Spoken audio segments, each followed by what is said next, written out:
మిత్రులారా, నేను ఒక వీడియోను అక్టోబర్ 13, 2021 సంవత్సరం, దాని టైటిల్ వచ్చి తిరుపతి లడ్డు టేస్ట్ మారింది.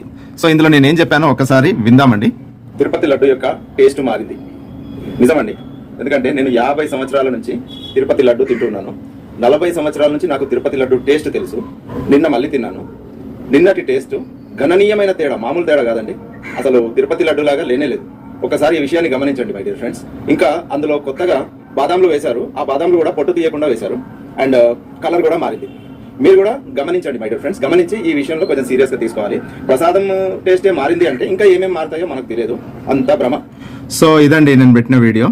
అందరితోనూ డిస్కస్ చేశాను, ఎవరు కూడా పట్టించుకోలేదు, పైగా నవ్వారు. ఇప్పటికైనా కళ్ళు తెరిచి మనం, ముఖ్యంగా మన యువత, ఎంటర్టైన్మెంట్ని పక్కకు పెట్టి ధర్మం గురించి పట్టించుకుంటే మన ధర్మం నిలబడుతుంది, మన ధర్మం మీద దాడులు జరగకుండా ఉంటాయి. ఈ విషయాన్ని గమనిస్తారని అనుకుంటున్నాను. ధర్మం రక్షతి రక్ష